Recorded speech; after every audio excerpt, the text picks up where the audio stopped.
But we're thrilled to welcome Hope to the Women's Sport Collective call today. She's been a fantastic supporter of ours, and I was thinking back actually, Hope, you were a guest on the Game Changers podcast. It was in series 3. That was back in 2020. It was just as we went into lockdown. I think we Oh, okay. didn't quite get to meet in person, and then we met there. But Hope's had a really amazing career as pioneer of women's football. 66 caps for England before she became Lionesses first. They weren't the Lionesses then, but the England first full-time head coach, and led the team for an incredible 15 years. Went on to be technical director at the FA, and later has managed Brighton Hove Albion and in the WSL, and now is technical director at Birmingham City. So such an incredible career, and it's covered both that grassroots through to the elite level, which is why I think there's so much interest from the Women's Sport Collective. And now obviously you've agreed to be a patron for our coaching hub too, so we're really pleased with that support. I wonder, as we start, if you could start perhaps by telling us a little bit about what you're doing at the moment at Birmingham City, and what your main focus is in that role. Yeah, sure. Firstly, nice to meet everybody. I'm looking at all the hello, I'm from such and such, which is really great. A mixed group of people, which is lovely. So thank you for having me. What am I doing now in my role? So I'm technical director at Birmingham Women's Football Club. Um, we are on the same site as the men, so it's kind of this one club ethos, or it's with the academy. My role is my title is technical director, but my role is overseeing the women's side of the business. So, what does that mean? First team, academy, I get involved in commercial, I hold the budget, I get involved with the fan base. My role isn't on pitch, which is great. I've done that for 40 years. It's raining quite heavily here, so I'm quite glad that I'm not out training. They're just about to go on their way out. So my job is to make sure that the structure for the women's game here at Brighton is in place. That's staffing, that's making sure we get the right players in terms of recruitment. And the idea is to be a WSL team. We missed out quite narrowly at the end of last season. So really what I'm doing is getting the team WSL ready. So when we get promoted, everything is in place. So that's managing quite a broad spectrum of people. I have my own leadership team, and then we just make sure we deliver the on pitch and off pitch stuff that's going to get us promoted. And then that role continues, obviously, when we're in the WSL. Yeah, no, it's good to hear about that breadth of role there. I'm going to talk quite a bit about kind of coaching and management, but interesting to know how that's Mm, transitioned. I can't believe that's 40 years. That's quite scary, isn't it?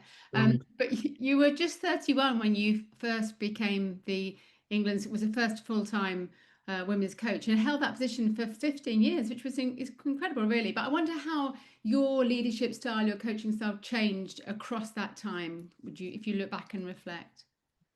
Yeah, obviously at 31, I just finished being a player. So I went from being a player today and a manager tomorrow. So there was a little time to actually fully understand and appreciate what that meant. So at the time, if you think back now, over sort of 20 years now, there was very little in place. And all I had was my experience as a player.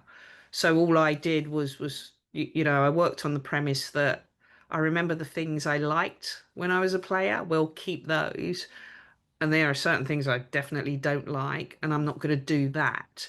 And while I was on the job, I was learning in the job and on the job. So my leadership, when you're inexperienced and naive, I didn't really know what I was doing. So I did solicit help and advice. I would ask numerous questions. I would seek a lot of guidance, but I was also quite sure in my own mind that I wanted to change the landscape for the female athlete, for women's football. So I just kind of focused on the things that as a player, what I wanted and didn't get, and tried to implement that. So in terms of leading, I was learning on my feet, but I've always been quite a bit of a fighter, I would speak up for what I believe is right and proper, and that's how I navigated my way through. Did I get it right all the time? Probably not. But as I was on the journey, you kind of learn a lot, and then it's about bringing people in that can support you and your ideas. And I started to do that over a period of time, and had a really, really good team around me that were all skilled in their own right. So I think a good leader is about embracing people who have really good skill sets, and comfortable in the knowledge that you don't know everything. And certainly at that age, I didn't. And I think that helped me become a better leader, actually. And we've obviously got lots of coaches on this call, and we've got coaches from a variety of different Mm. sports. But what do you feel defines, as you look back across your career, what do you think defines a great coach, regardless of sport? A coach, as a Yeah. coach, and I think you have to know your subject. You have to be a student of your sport. Really, I think qualifications are just the platform that allows you to be better. Just because you've got an A license in terms of women's foot in terms of football, or a pro license, doesn't necessarily make you the best coach. I think it's a platform from which you can jump. Um, a great coach is being able to articulate. Communication is key. For me, the detail of your sport is key, and how you deliver that and bring it across so that players understand. It isn't just about writing sessions on a piece of paper and hoping that that's going to transition into a good session. So I think you have to be really clear of what your starting point is, and where you want the session to end. Being able to communicate that, and more importantly, being able to adapt, is really crucial, because a session never quite goes to plan. It never mirrors what the paper says, it always changes. So adaptability is really key as a coach. Effective and good communicator, know your subject, and be adaptable, I think, are the real key strengths of a very good coach. And you've obviously coached at every level, from that grassroots through to the, very top Yeah. international. So do you coach differently in that way? Do you feel that you need different traits when you're coaching from that younger audience through? Yeah, absolutely. I think, the younger the player, it's about developing them. It isn't about necessarily winning. And I get this real, there's this thing about, it's about taking part, it isn't about winning. I think most of the children that play a sport or involved, they want to win. And I don't think that's a dirty word. I think we should embrace winning, because I think children need to know how to win, and they need to know how to lose. That's a part of life. But when you're working with kids, you are trying to develop them. They're not mini adults. And I think sometimes coaches who are on a journey make that mistake. I think the skill set of being a youth coach is very different to the skill set of being a professional coach. At the top end, it's about results, it's about tactics, it's about strategies. At the lower end, it is about developing the person individually, honing their skills. And the skill set to do that is very different. Now, I started my career coaching. I was a community coach. I went to the States. I've coached the youngest kids. I found that really challenging. It was not my skill set. Um, and I know that a lot of coaches are, I want to be the head coach, maybe talking about football here. I want to be the head coach. There are some far better coaches than I ever was at the younger age group, because they had a better skill set. My skill set mirrored elite football, maybe because I was an elite athlete. So I think for coaches, I experienced all the levels, and I knew I wasn't very good at that age group. I wasn't very good in that space. I was in adult football was my space, but I'm really appreciative that I experienced all of it, that I could then find what suited me better, because the skill sets are so different. And it's interesting, isn't it? I guess part of that is that personal reflection and recognition of where your skill lies and Yeah, passion. yeah, I'm yeah. sure lots of us over this weekend have been reading Mary Epp's book this weekend, and without going into any details of all that's gone on there, there's clearly a challenge as a coach where you're managing people and personalities and player relationships, etc. So, how have you gone about balancing the technical coaching side of bringing out the best in players with people management, especially when it's young athletes? Yeah, and that's probably arguably the toughest part of the job. I think most people that on the outside watch, certainly in football's case, the 90 minutes, they don't see all the stuff that goes on behind. Um, you manage the technical session, generally it's about an hour and a half. That is an hour and a half of your day. What are you doing for the rest of the day? And it is about managing people, characters, difference when someone's playing compared to when they're not playing. And I think for me, it was all about being honest. Yeah. The honesty, as every player, I want you to be honest, but actually, not every player wants to hear the honesty. But I always try to be consistent with every player. So I always try, whether they were playing or not playing, being consistent is the most important thing. So I'm not going to say one thing to that player today and say something completely different tomorrow. I think that confuses players. And I think as if you do that, players will have an opportunity, and rightfully so, an opportunity to moan. So I was always trying to be very clear and consistent. I'm not saying it was easy, but that's what I tried to do. And, over the years, players would come back to me and go, God, Hope, you were quite brute. They say brutal. I was just being honest. But on reflection, they quite liked it because they know where they stand. And I thought that was very, very important because when you're leading a group of players, someone's always going to be disappointed that they're not playing, and you have to manage that. And you manage it with sensitivity, but you can be sensitive and honest, and I think that's really important. Yeah, absolutely. It's great to see some questions coming through. Please do pop your questions in the chat and I will come to those in just a moment. I wonder, I know, Hope, you've obviously had challenges working in football in terms of being a woman working in football, Yeah. and there's kind of the gender challenges that have come with that. But I wonder what advice you might give to other coaches working in environments or sports where perhaps the resources or the respect for women's sport is still, I'll say it positively, is still growing, but it's not perhaps where it might be. Is there any of your learnings that you would share working in those kind of environments? um I I think as I've gone on in my career, we know, and even today, we're I'm at the elite end. We're in a really good club. My job is to try and educate those people who don't understand women's football per se. So what generally happens, this is what we do on the men's side. Therefore, that's what we should be doing.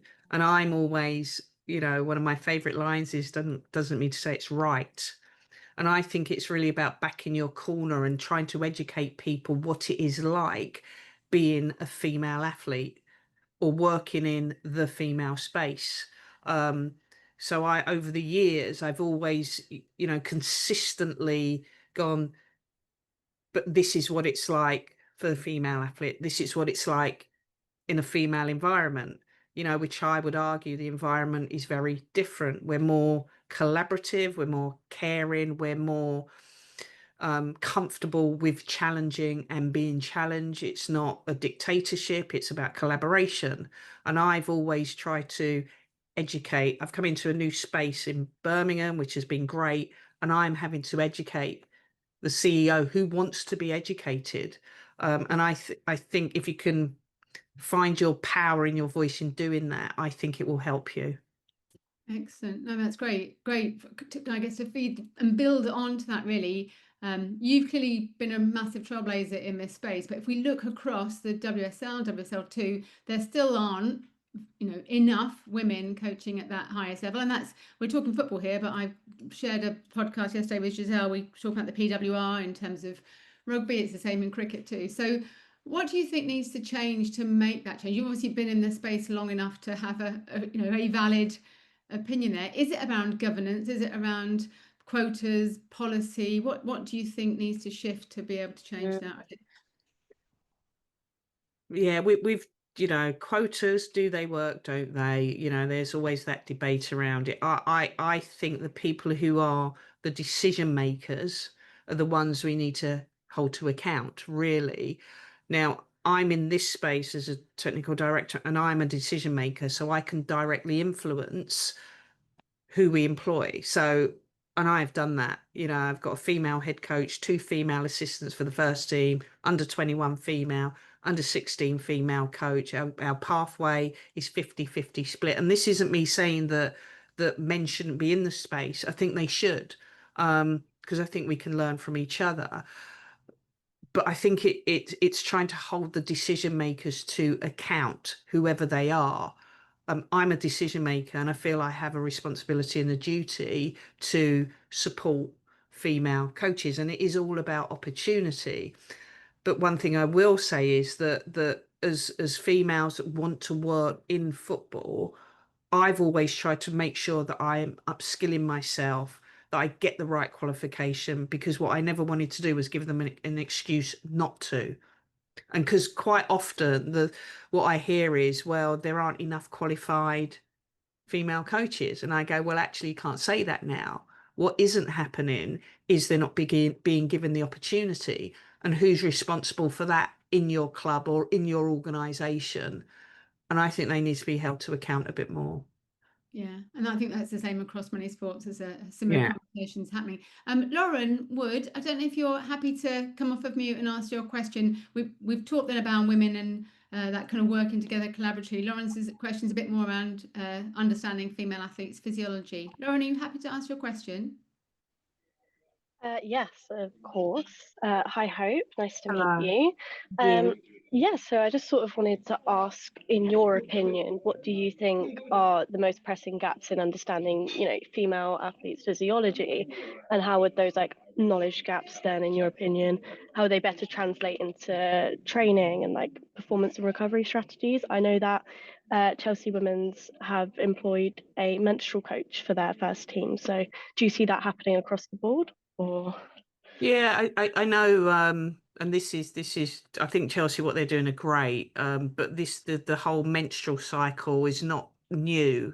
yeah. I did it years ago at Brighton, the research.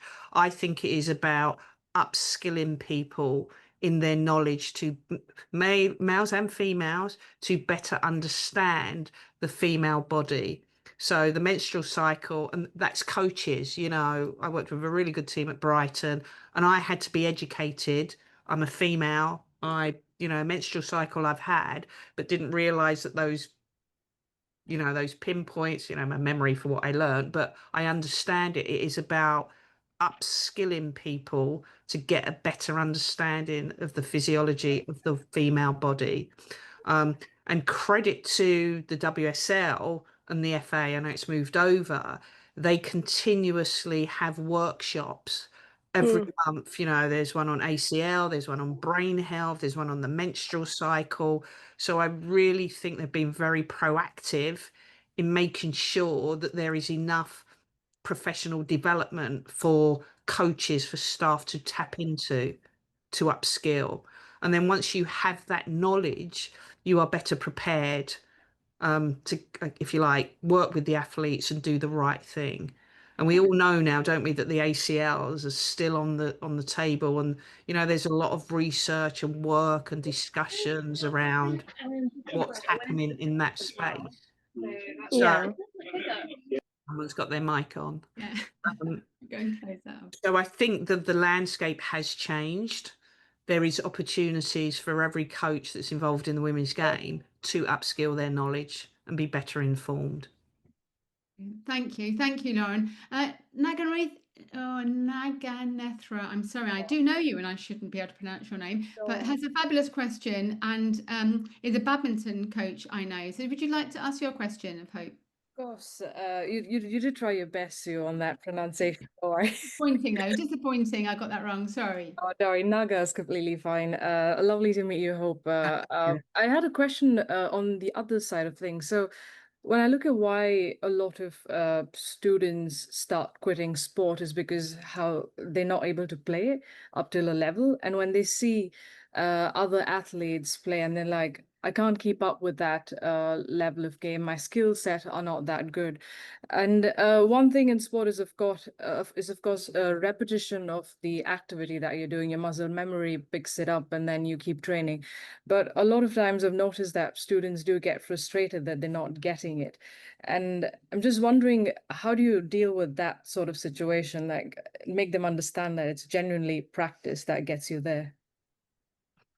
Oh, that's an interesting question. How do you get the athlete, the player, to understand that it takes time?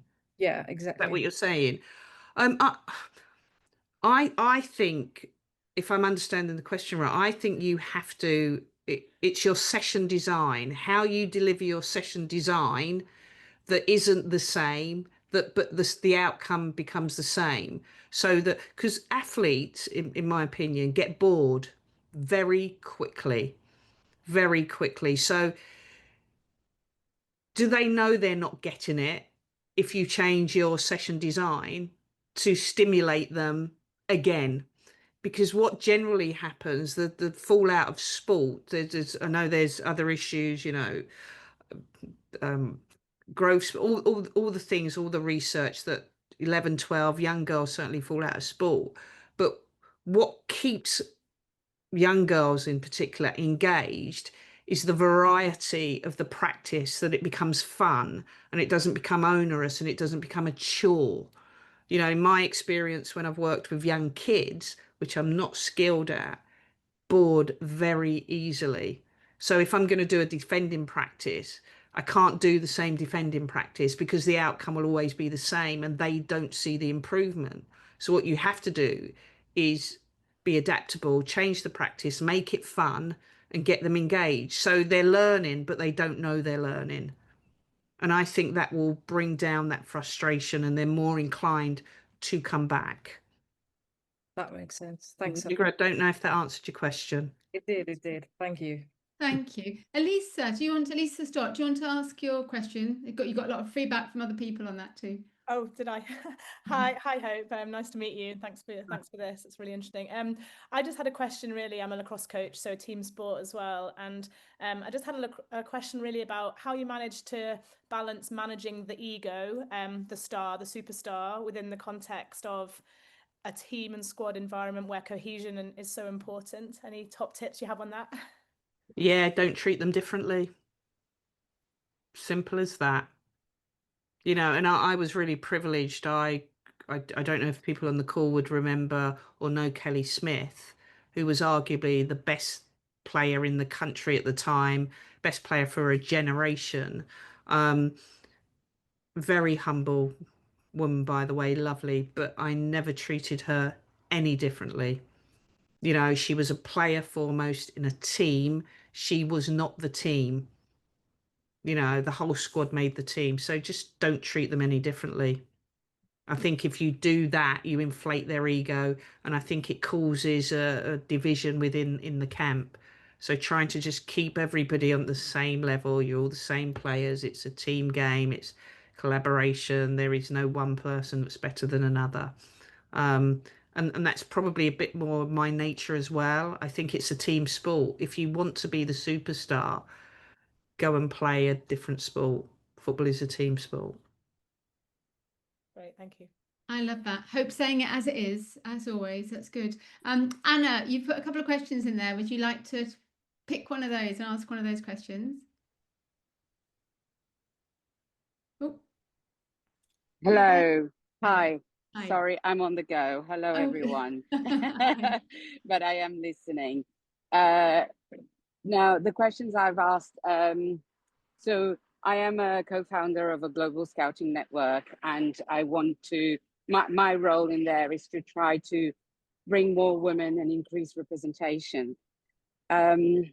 we would like to have more women scouting, girls and women in, well, nothing against men, but we see a lot of men in the women's game. So how can we do that? How do you think, Hope, we can tackle that? That's do you pay them? No, we are just a group of support. Okay. But we want to try. What we want to do is we are now partnering with a few people. We want to sponsor them so that they can study, so they can do scouting courses, and we want to bring more women into scouting. Mm-hmm. Yeah, I think that's really tough. I'm not saying you can't do it. Do I have the answer? Probably not. I think I understand the problem more, that women obviously generally are the ones that look after the children, stay at home, do the house. You know, I think that in itself is a challenge. What I did, certainly when I was at Brighton or with England, and the tools that are available now, if I'm thinking about women's football actually now, that there are a lot of games you can watch online. You don't have to physically go out and scout.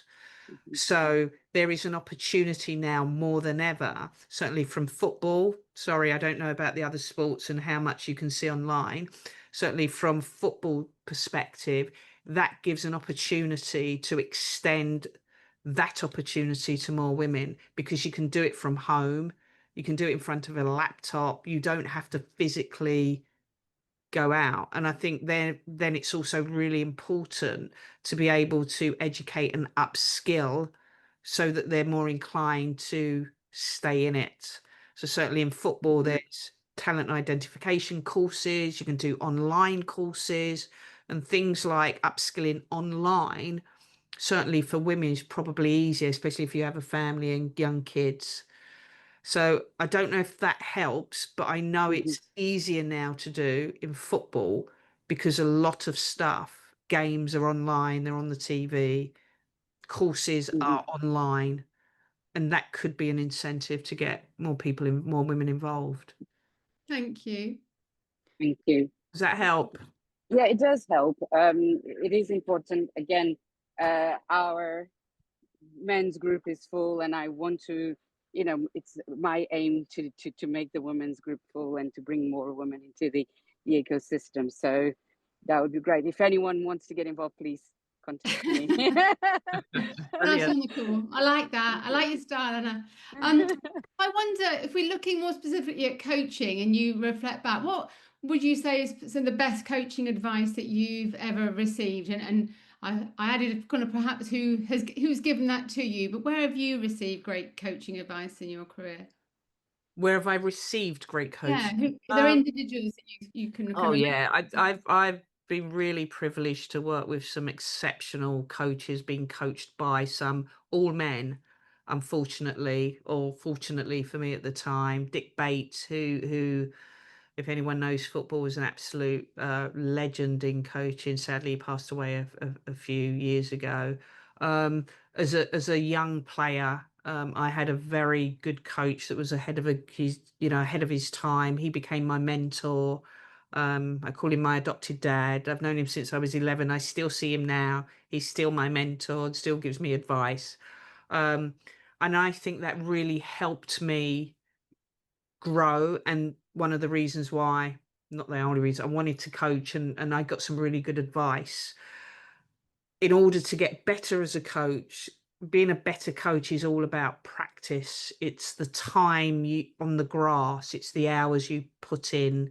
It's not necessarily the session plan that you draw up, or the lovely PowerPoint presentation, which is the generation that coaches seem to do now. It is about the getting the practice in, and the hours of coaching will make you become a better coach. It will help you become a better coach. But as I said, I've been really fortunate. I've worked with some really, really good coaches, and you learn from other people. And as a coach, by the way, we all nick sessions and we make them our own, and but it's how you deliver to your own skill set, your way of working is the most important thing, and the practice. Excellent. I've got a great question from Kate. I would say a question from Kate Hannon here, but it is a great question. Obviously, you've often been the first and only woman, or the first woman of colour in many roles within the roles you've undertaken. So how do you protect your own mental health and your energy levels? Because it's challenging, isn't it, to be looked at in that way in those situations? How do you look after yourself in those roles? Yeah, I've been I guess it's quite natural for me. I find it very easy to switch off from football. I never had a problem. I like doing rubbish, watching Netflix like everybody else, or you know, going out to dinner, or you know, when I started on the journey, it was very important. I had a mentor, my ex-coach, that really helped me. That really helped me level off when I was struggling, or it gave me a space to absolutely rant, which I have done a lot in my career because of the environments. You're going into an environment where it's all men and they don't understand the environment and the space we're working in. I think a mentor is really important, someone to give you guidance, somebody that you can vent off to.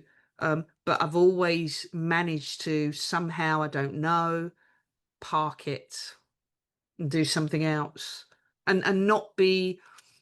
And this, as I got older, I think really helped me. Is you know, I was fired when I was at the FA. I lost my job. Now I don't take it so seriously. I love what I do. I enjoy it. I do it, but I don't. You know, very quickly you realise there's more to life, which I know I'm a lot older probably than a lot of people on this call, but that in itself is a journey. And if you can do that a bit earlier, I think you save yourself a lot of angst and pain. You know, it's supposed to be fun, right? And if it isn't, do something else. Fantastic. No, absolutely. A great question from Joanna. Joanne Mountford, would you like to ask that question? There's lots of people that I think would like, and this is almost a question for you, Hope, when maybe earlier on in your career, because you're probably dealing less with this now. But Joanne, do you want to ask a question? I'm sorry, I'm driving, so shall I ask? Can you hear me? I can. Shall I ask for you? It's a quick question. Yes, please. Sorry, just because I'm driving. Thank you very much. No worries. How do you deal with difficult parents on the sidelines? And I guess that's something you might have experienced a while ago. But any advice you'd give to grassroots coaches dealing with difficult parents? Yeah, it still happens. Sadly, still having to deal with it even at this club. Again, I think you very quickly have to set your stall out, and I think a good way maybe to help is you know, discuss a code of conduct with them and get them to sign and buy into it. You know, that's a really quick win. When I was with England, I didn't allow, when we worked for our youth teams, I didn't allow parents to watch. They weren't allowed. When I was a community coach at Crystal Palace, the parents used to drop the kids off, and I wouldn't start the session until they all left. But you have to be really brave in doing that. This was years ago, so whether parents would do that now, I don't know. But a code of conduct and an agreement with the parents is a kind of quick win. Here we have parents reps. So 4 parents that represent all of the parents that then bring the issues and deal with the issues. So if we have a strict code of no coaching from the sideline, the parents reps have to police that. That might help. So the code of conduct, parents reps to police it. And, you know, if anybody's not doing as they've agreed, then, you know, there's got to be some consequences to that. Excellent. No, great. All great advice there. Thank you. Sophie Bullimore, do you want to ask? That's a really interesting question. I'm teeing them all up, but they are really interesting questions. Would you like to ask your question? Hi, Hope. Thanks. It's been so interesting so far. I was just wondering kind of your perspective and what's happening here in terms of AI. So just off the back of the head coach of Seattle Reign's comments about devising her new defense strategy from ChatGPT. Yeah, Laura, and just I know Laura well. and just what you thought about that and what you're seeing here. Listen, AI is coming, will come and is coming into the game. And I think everybody's looking for the 1% advantage. So if that works for you, why not? You know, everybody's looking for that extra bit, the extra 1%. Technology is coming more and more into the game. Why would you ignore it? I'm not saying you have to agree with it, but you've got to at least explore it. And it's something we do here. What else can we do? What data can we bring in? You know, which is the big thing. Data. Are we recruiting players now based on data, or are we recruiting them playing, going out physically scouting on, from games? So I think anything that what I wouldn't do is ignore it, is the best way I can say it. Excellent. That helps. Yeah, really interesting. Thank you. Thank you. Thank you, Hope. I'm going to ask this question for Sarah Gordon-Jones because she's eating her lunch and working. She's asked me to ask it. But we've obviously talked about how we keep women in coaching and as they progress. But at that grassroots level, how best do you think clubs can be recruiting and then retaining those coaches when there's minimal financial resource, but they might have an ambition to progress through the pyramid? But how do we get them in at the grassroots stage, do you think? It's really tough. That's a question probably there's a lot now, isn't there? There's a lot of work that the FA are doing. I would link up with the FA, the WSL, because they're doing a lot of work in the world of grassroots coaches and trying to develop them. Those grassroots coaches need opportunities to coach. Maybe not just one opportunity, but a few opportunities. How you do that in isolation as an independent club, I don't know. I think you link up with the FA. I've got a grassroots team. We need some grassroots coaching. They might be able to help signposting some of those young coaches into your club, because there are a lot of young girls that want to get into coaches. They just don't know where to start. The FA, the WSL is a good starting point. Excellent, thank you. Emily Evans, would you like to ask your questions about financial growth, which probably relates a bit more to your role and the kind of roles you're doing now? Emily, would you like to ask your question? Hi there, yeah. Thanks again for this, Hope. It's really interesting. So my question is mainly around any advice or thoughts you have on key avenues for financial growth in women's football in general. There's obviously a lot of speak about sports partnerships and brands getting involved, but just any opportunities you feel that are being underutilized at the minute? Yeah, not my area of expertise, although I try and dip into that space, and it's really a new space for me, and how you get sponsorship and commercial partners. But as a club, we're trying to look at we have female athletes. What are the brands that align with female athletes? Not my bag, so excuse me if I'm going a bit off point or I'm not quite hitting it. But we've spoken about sort of the appeal of a sponsor. What is it? What is it that they want? And it is about female. The females generally, go out and do the shopping for the home, don't they? Or that sort of female-driven brands that is a quick win. And I know it's probably not as easy as that, but we're trying to align it to the female athlete with the female brands. I feel we put you on the spot there, as that's more of a commercial. We want you to answer everything, know everything about everything, Hope. Yeah, no, but it's just something because I'm quite I'm quite keen, and I think at the moment, the world of women's sport, this is the time. Yeah, it's an untapped, and those brands out there know that, and they're trying to get. It's probably the time. If you're looking for sponsors, this is the time. Thank you. Yeah, and I think that was where I was coming up with it. There's obviously a lot of conversation, but it's just where and how best that clubs can position themselves to be ready for this. So it's just something I've been thinking about lately. But no, that's interesting. Thank you.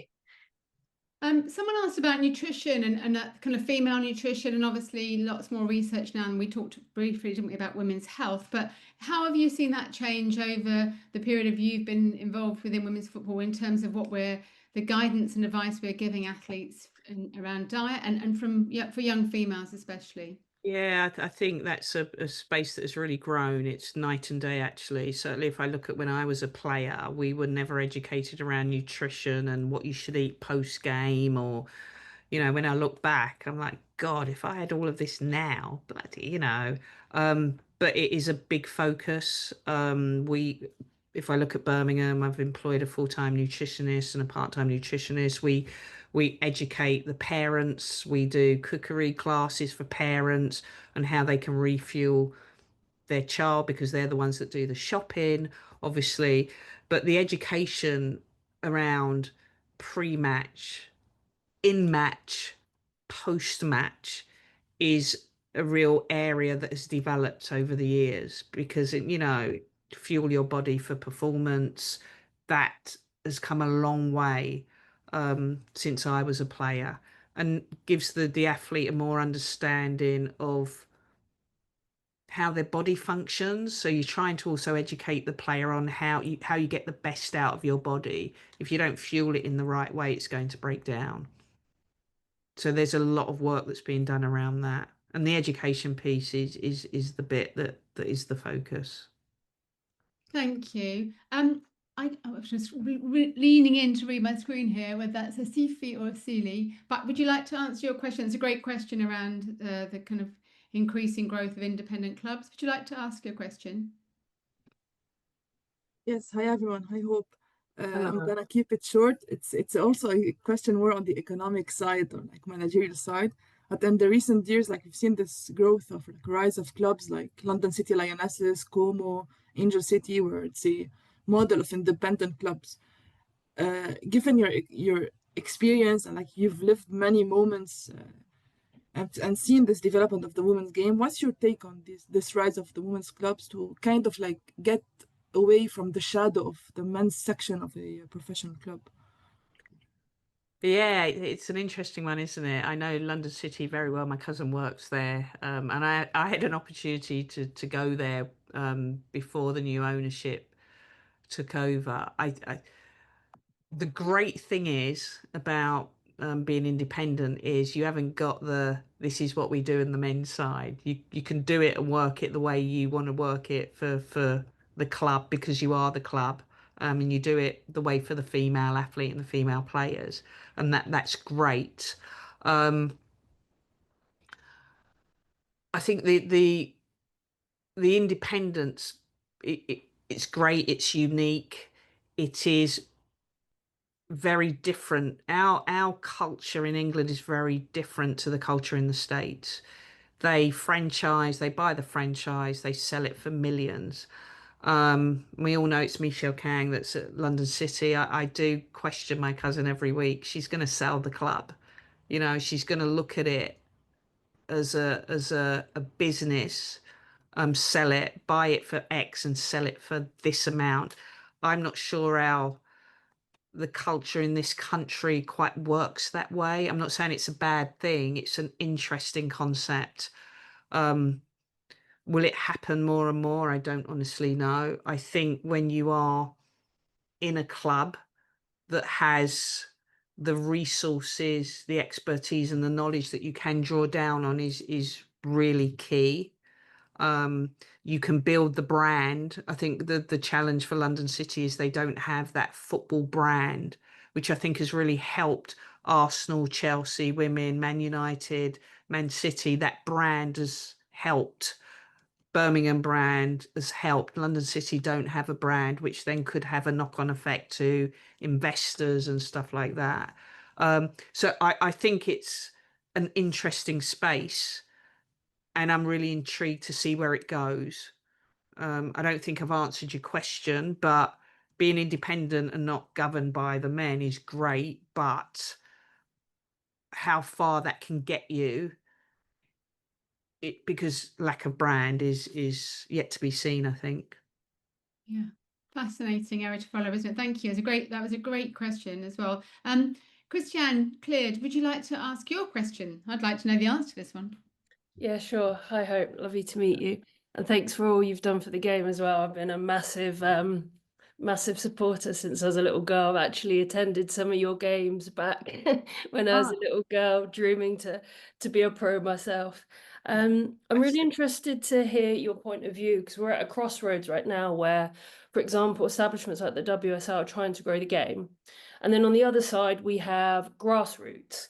So this season, the WSL have moved kickoffs, especially on like Sundays, all at the same time towards midday. We've had a few Saturday kickoffs.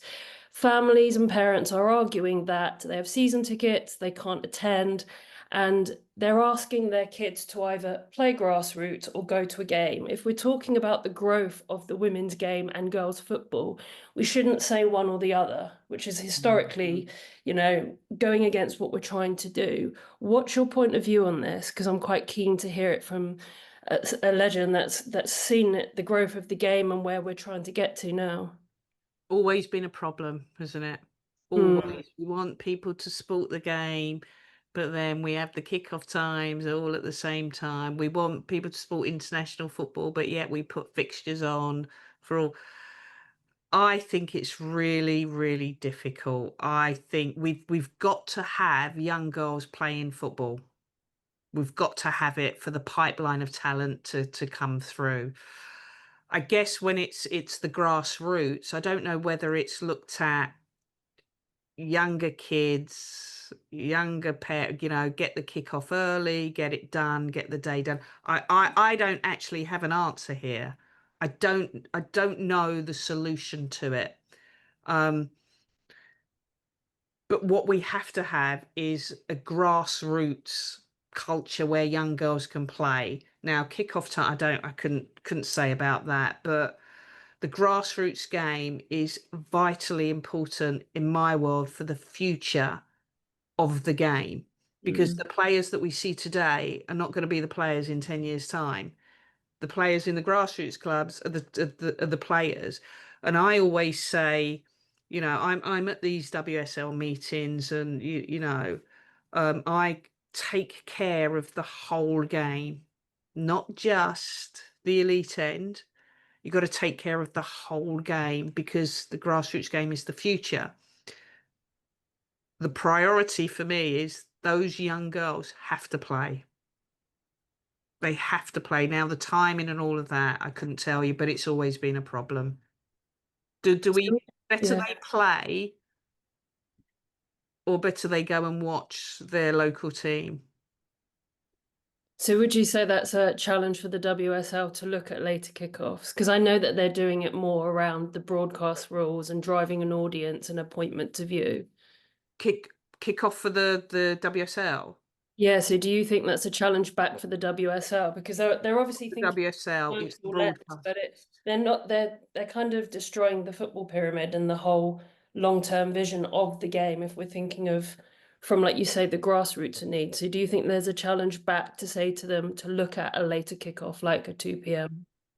It's for the grassroots game, sorry. No, for live professional games, just to give young girls and families the chance to do both. Yeah, but it's not the WSL, it's the broadcasters. The broadcasters decide the kickoff time. Okay. It's not the WSL. And we've had historically, haven't we, Sunday at 2:00. So if you notice now, games might be on a Friday night. They might add more and more TV, because you know, the money that's drawn down from TV is really important to the game. They will decide the kickoff. It may be a Friday night. We've had Friday night games. We've had Saturday at 12. We had a game at the weekend at 11:55. We've had 3:00. We've had 7:00 in the evening. This isn't the WSL. This is the broadcasters. Okay. Because they have to fit it into a very busy schedule. No, thanks for answering my question. I tried. I don't think I did, actually, but I don't think it helped at all. It almost isn't a perfect answer. What's your thoughts? I know historically we had WSL playing across the summer, and obviously that's changed. You've been there for both iterations. What's your thoughts around that in terms of building the female game? Selfishly, this is purely selfish. I loved the summer league. Yeah. Because the weather. I'm all for it. I think it was a shame we didn't test it a bit longer. Yeah. Really, but you know that happens. But I always thought that if I was a parent with a young family going to a football match on a Sunday at 2 o'clock and it gets dark at 4 and there's school the next day and it's raining, I'm not going. Yeah. So I was all for summer, play it out. Players love it. Families will come out. You know, when the weather's good, there's more crowd. When the weather's poor, there's less. So there's something in that. So I was all for it selfishly because I prefer the summer to the winter, really. And if you look back across your career, and obviously you've been around for so long, is women's football where you hoped it would be when you first took that England Lionesses, finished being a player and took that role? Has it come on much further than you ever anticipated, or is it where you hoped it would be? It's an interesting question, Sue, because we always, I mean, people I've worked with at the FA for years, you probably know Rachel Pavlo. So I was with her last night, we had dinner, and we sit there and go, you know, who'd have thought? Who'd have thought you could watch every game on telly from your sofa, which actually doesn't help the attendances, but it's great. Who'd have thought that Arsenal would sell out? Who'd have thought? Who'd have thought? So, did we have any vision that it would be where it is now? Not really. You know, I never knew what the end would look like, but I know what I wanted, that, you know, we need more of this, we need more of this, we need kit that fits, we need to be able to go on tour, we need, you know, the food needs to be better, we need better staff, we need, it's all I've ever done in my career, even here. We need this. Where it ends up is in the hands of probably the people that are on this call. You know, we just want it to keep going. And then it gets to a point, hopefully, where the salaries for coaches, for players are better. But if we want that, we've got to have people in the stadiums to watch the games. So I couldn't envisage really, but at the, you know, it's those gradual steps. We need. This is all I've ever said in my career. We need this. We need this. So yeah, it's been great. It's been great. It's great to see. Excellent. And just, I guess, finally, you've had such a long, I don't say a long career, but you've had an extensive career, very varied career. But what means success for you now today? How do you define success, both in your roles and the work that you're doing? I guess at the club, I think one thing that we're aiming for is obviously WSL status. We want to stay there. So, you know, I've successfully built a really good team with really good people. Part of my role is trying to upskill the talent that's coming through. You know, we're a new build in our sports quarter, you know, and having the girls here have the same access as the boys. So which wasn't here at this club before I came here. And we're slowly shifting, you know, shifting that. And just to make sure when I stop and retire, which could be whenever, is that the accessibility and the girls are valued and they get the things that they get on the men's side, you know, which is we're you know, the club have been very supportive, the owners have been very generous, and we've shifted it night and day to when I came in. So I'll be happy. I'm happy, Sue. I'm happy. Brilliant. Well, thank you so much for your time today, and good luck for the rest of the season and back into WSL. But really appreciate your candidness and your honesty and all of your support for Women's Sport Collective and Fearless Women and all that we're doing in coaching. But yeah, thank you so much for your time. Thank you to everyone that joined us. My God, great questions. We always get great questions from members, very challenging questions. Thank you very much. Lovely to kind of meet everybody. Thank you, Sue. Thanks for the invite. I've really enjoyed it. Thank you so much, Hope. Thank you, everybody, and we'll see you at other events again soon. Thank you. Bye. Bye.